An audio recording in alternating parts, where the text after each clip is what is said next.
Good morning my dear kids. Welcome to my kids garden.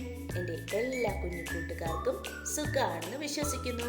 നമുക്കിന്ന് പുതിയൊരു ക്ലാസ്സിലോട്ട് പോയാലോ? കഴിഞ്ഞ ക്ലാസ്സുകളിൽ പഠിപ്പിച്ചിട്ടുള്ള എല്ലാ അക്ഷരങ്ങളും അതിൻ്റെ വാക്കുകളും എൻ്റെ എല്ലാ കുഞ്ഞുമക്കൾക്കും മനസ്സിലായെന്ന് വിശ്വസിക്കുന്നു. എല്ലാവരും എന്തോ ചെയ്യുക, അത് റിവൈസ് ചെയ്ത് നോക്കണം കേട്ടോ. അപ്പം ഇന്ന് നമുക്ക് രണ്ടക്ഷരം പഠിച്ചാലോ? നോക്കാം. ഇന്ന് നമ്മൾ പഠിക്കാൻ പോകുന്ന അക്ഷരമാണ് ബ. എന്താണ് അക്ഷരം? ബ. ബ എങ്ങനെ എഴുതുന്നേ നോക്കിയാലോ? നോക്കാം.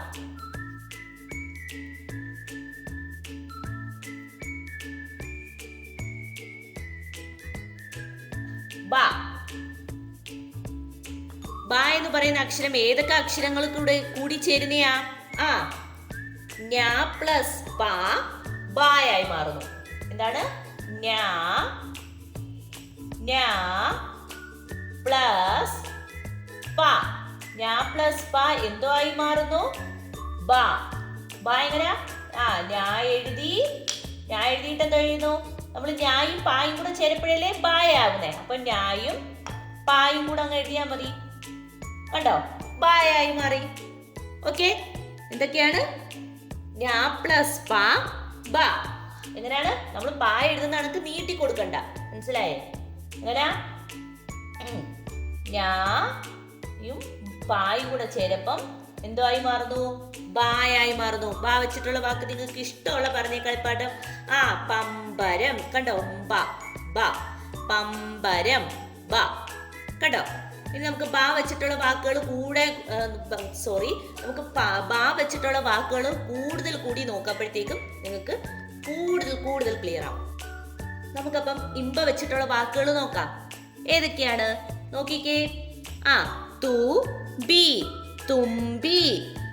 പമ്പരം പമ്പരം. തൂബ തൂബ. അമ്പിളി അമ്പിളി. ഉറുമ്പ് ഉറുമ്പ്. ചെമ്പരത്തി ചെമ്പരത്തി. എന്തൊക്കെയാ? ചെമ്പരത്തി എന്താ? ഹിബിസ്കസ് അല്ലേ? പിന്നെ ഉറുമ്പിന്റെ എങ്ങനെയാ ഇംഗ്ലീഷിൽ പറയുന്നേ? ആൻഡ്.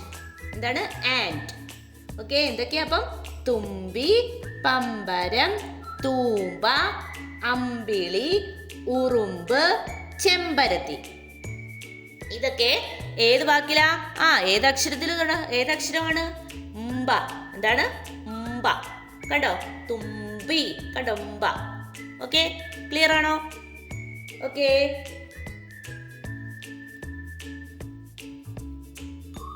നമുക്ക് അടുത്തൊരക്ഷരം നോക്കാം. ഇന്ന് നമ്മൾ പഠിക്കാൻ പോകുന്ന അടുത്തൊരക്ഷരമാണ് ക്ഷ. എന്താണ്?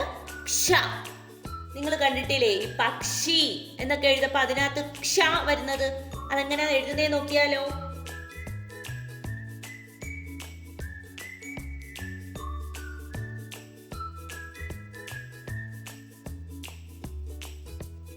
ക്ഷ. ഈ ക്ഷ എന്ന് പറയുന്ന വാക്ക് ഏതൊക്കെ അക്ഷരങ്ങൾ ചേരപ്പെടാണ് ക്ഷ ആയി മാറുന്നേ? ഇതിൽ തന്നെ കാണപ്പോ നിങ്ങൾക്ക് മനസ്സിലാവും. ക പ്ലസ് ഷ അല്ലേ? ക പ്ലസ് ഷ എന്തോ ആയി മാറുന്നു? അത് രണ്ടും കൂടെ കൂട്ടി അങ്ങ് എഴുതുന്നു. അപ്പൊ ആരായി മാറുന്നു? ക്ഷ ആയി മാറുന്നു. എങ്ങനെയാണ് നോക്കിക്കേ. ക പ്ലസ് ഷ. ക പ്ലസ് ഷ എന്തോ ആയി മാറുന്നു? ക്ഷ ആയി മാറുന്നു. കണ്ടോ? കായ എഴുതിയിട്ട് കായയുടെ കൂടെ എന്തോ എഴുതുന്നു? ഷായിനെയും എഴുതുന്നു. അപ്പൊ എന്തോ ആയി മാറുന്നു? ക്ഷ. എങ്ങനെയാണ്? കായ എഴുതുന്നു, കായയുടെ കൂടെ എന്തോ എഴുതുന്നു? ഷായിനെയും കൂടി എഴുതുന്നു. അപ്പൊ എന്തായി മാറുന്നു? ക്ഷ. കണ്ടോ? ഓക്കെ ആണോ? ക്ലിയർ ആയോ?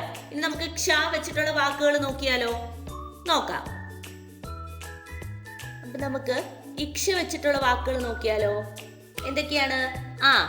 പക്ഷി പക്ഷി. വൃക്ഷം വൃക്ഷം. ഭക്ഷണം ഭക്ഷണം. പരീക്ഷ പരീക്ഷ. പരീക്ഷ എക്സാം എന്നൊക്കെ നമ്മൾ പറയത്തില്ലേ? ടീച്ചർ പറയത്തില്ലേ നിങ്ങൾക്ക് നാളെ മുതൽ എക്സാം സ്റ്റാർട്ട് ചെയ്യുകയാണ് എന്നൊക്കെ പറയില്ലേ? പരീക്ഷ. രൂക്ഷം, രൂക്ഷം. അപ്പൊ എന്തൊക്കെയാണ്?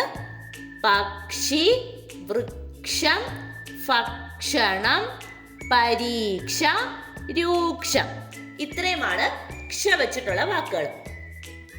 ഇപ്പൊ നമ്മള് ഈ കൂട്ടക്ഷരം എന്ന് പറയുന്ന ടോപ്പിക്കില് ഓൾറെഡി ഒരുപാട് കൂട്ടക്ഷരങ്ങൾ വാക്കുകൾ നമ്മൾ കംപ്ലീറ്റ് ആക്കിയിട്ടുണ്ട്. അപ്പം ഈ കൂട്ടക്ഷരത്തിന്റെ ക്ലാസ്സുകൾ ഇത്രയുമാണ് ഇതിന്റെ സെക്ഷൻ എന്ന് പറയുന്നത്. എന്തോ ചെയ്യുക, എൻ്റെ എല്ലാ കുഞ്ഞുമക്കളും കറക്റ്റായിട്ടും എന്തോ ചെയ്യുക, പ്ലേലിസ്റ്റിൽ കറക്റ്റ് ഓർഡറിൽ അറേഞ്ച് ചെയ്ത് തരും. ആ ഓർഡറിൽ തന്നെ എന്തോ ചെയ്യുക, നിങ്ങൾ കാണണം, സ്കിപ്പ് ചെയ്യല്. എല്ലാ അക്ഷരങ്ങളും നിങ്ങൾ കണ്ടു പഠിക്കണം കേട്ടോ. അക്ഷരങ്ങൾ കണ്ടു പഠിക്കുക മാത്രമല്ല, അത് നല്ലതുപോലെ എഴുതിയും വായിച്ചും പ്രാക്ടീസ് ചെയ്യണം. ഓക്കെ? അപ്പൊ കൂട്ടക്ഷരങ്ങൾ എന്ന് പറഞ്ഞാൽ എന്താ? 2 അക്ഷരങ്ങൾ ചേരുന്നതാണ് കൂട്ടക്ഷരങ്ങൾ. മനസ്സിലായോ? 2 അക്ഷരങ്ങൾ ചേരുന്നതാണ് കൂട്ടക്ഷരങ്ങൾ. ഓക്കെ? നമ്മൾ പഠിച്ചതിനകത്ത് എല്ലാം നിങ്ങൾ ഫ, മ, ഥ, ന ഇതെല്ലാം എന്താ? 2 അക്ഷരങ്ങൾ ചേരപ്പോഴല്ലേ വരുന്നേ. കൂട്ടക്ഷരങ്ങൾ എങ്ങനെയാ പറയുക? കടുപ്പിച്ച് പറയണം. കൂട്ടക്ഷരങ്ങൾ എങ്ങനെയാ പറയുക? കടുപ്പിച്ച് പറയണം. ഓക്കെ? ക്ലിയർ ആണോ? അപ്പൊ എൻ്റെ എല്ലാ കുഞ്ഞുമക്കളും ഇതുവരെയുള്ള എല്ലാ ടോപ്പിക്കുകളും നല്ല ക്ലിയർ ആയിട്ടും പഠിക്കണം. ഓക്കെ? അപ്പൊ ഇന്നത്തെ ക്ലാസ് ഇത്രയേ ഉള്ളൂ. എൻ്റെ എല്ലാ കുഞ്ഞുമക്കൾക്കും എൻ്റെ വീഡിയോ ഇഷ്ടപ്പെട്ടെന്ന് കരുതുന്നു. നിങ്ങൾക്ക് ഈ വീഡിയോ ഇഷ്ടപ്പെട്ടെങ്കിൽ ലൈക്ക് ചെയ്യുക, ഷെയർ ചെയ്യുക, സബ്സ്ക്രൈബ് ചെയ്യുക. അതുപോലെ തന്നെ ഓൺലൈൻ ക്ലാസ്സുകൾ അവൈലബിൾ ആണ്. താല്പര്യമുള്ളവർക്ക് നമ്മളെ കോൺടാക്ട് ചെയ്യാവുന്നതാണ്. ഡിസ്ക്രിപ്ഷനിൽ കോൺടാക്ട് നമ്പറും മെയിൽ ഐ ഡിയും കൊടുത്തിട്ടുണ്ട്. Okay, bye, thank U.